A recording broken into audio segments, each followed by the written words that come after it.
এই দানাগুলো বের করছি, পটলটা সম্পূর্ণ ছুলে নিলাম, নিয়ে এবার দানাগুলো এই যে এইভাবে ঘুরিয়ে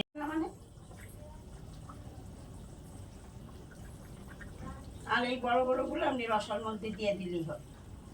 পটলগুলো ছুলে ভিতর থেকে বিচিগুলো বের করে নিয়েছি, নিয়ে এবার মাছগুলো বড় বড় বলে চিংড়ি মাছগুলো ছোট ছোট করে কেটে নিয়েছি।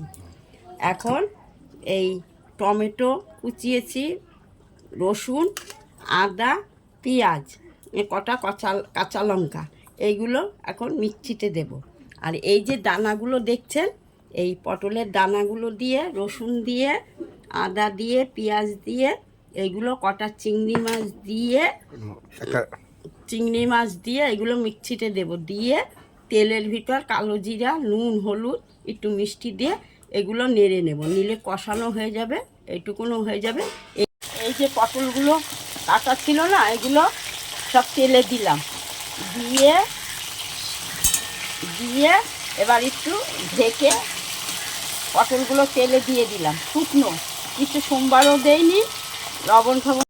মাছগুলো বড় বলে আমি চিংড়ি মাছগুলো ছোট করে টুকরো করে নিচ্ছি।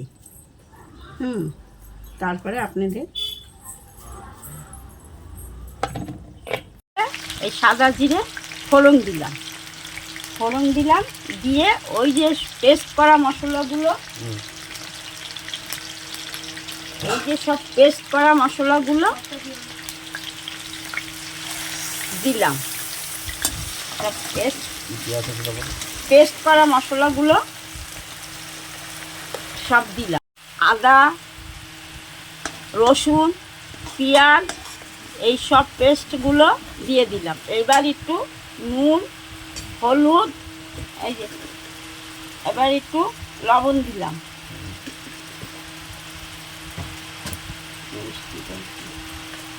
তারপরে একটু হলুদ দিলাম,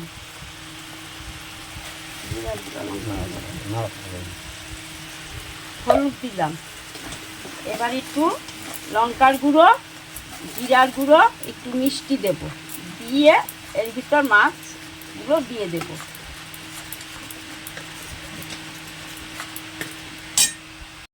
লঙ্কার গুঁড়ো দিলাম,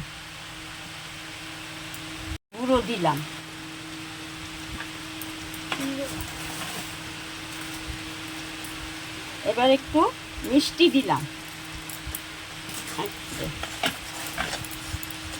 এবার একটু চিনি দিলাম, দিয়ে এবার মাছগুলো দিয়ে দিলাম, মাছগুলো দিয়ে কষিয়ে নেব ভালো করে। মাছগুলো দিয়ে এইগুলো কষানো হয়ে গেল, এবার নামাবো। এবার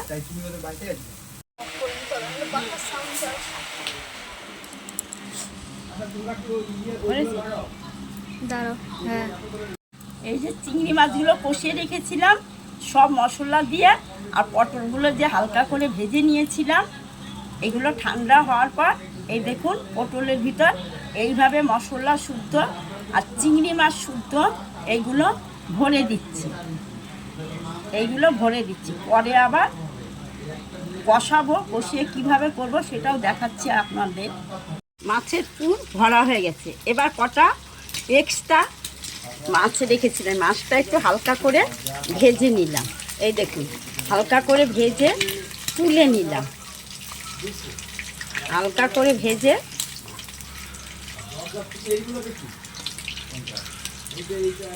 তুলে নিয়ে এইবার একটু স্লাইড একটা শুকনো লঙ্কা ফোড়ন দিলাম, শুকনো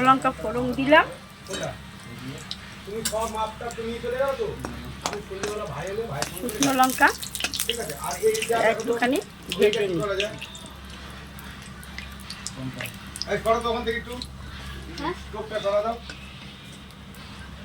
বন্ধ করিস না। লবণ দিয়েছি, এবার একটু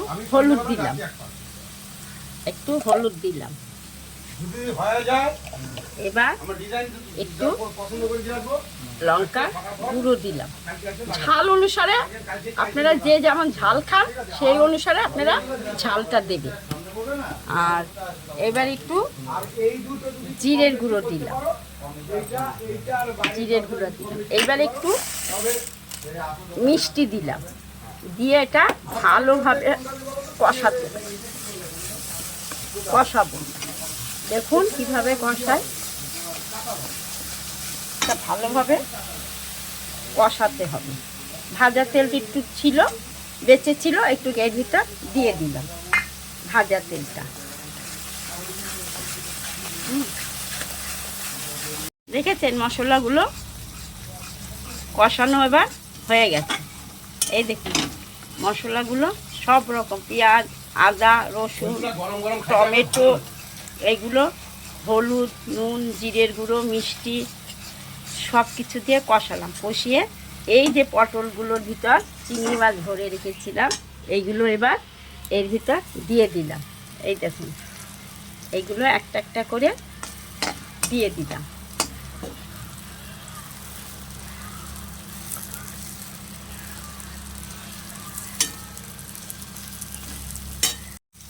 এইবার পটলের ভিতর একটু জল দিয়ে দিলাম,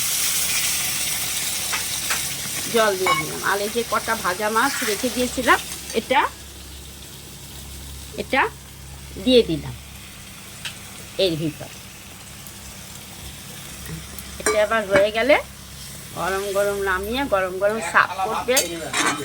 গরম সার্ভ করবেন, খেয়ে দেখবেন। যদি ভালো লাগে তাহলে তবে কমেন্ট করে দেবেন। এবার ঠিক এরকম রসা রসা রাখবেন। এবার আমি নামিয়ে ফেলছি। একটুখানি গরম মশলা দিয়ে দিলাম,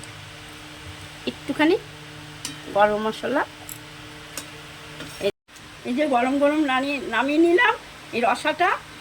এবার গরম গরম আপনারা গরম ভাতে সার্ভ করবেন, করে খেয়ে কেমন লাগে সেটা আপনি কমেন্ট করে জানিয়ে দেবেন। এটা নামিয়ে রাখলাম, এবার আপনারা গরম গরম ভাতে এটা খাবেন। খেয়ে দেখবেন এক থাল ভাত চেটে পুটে খাবেন, কেমন লাগে খেয়ে সেটা আপনারা কমেন্ট করে জানিয়ে দেবেন।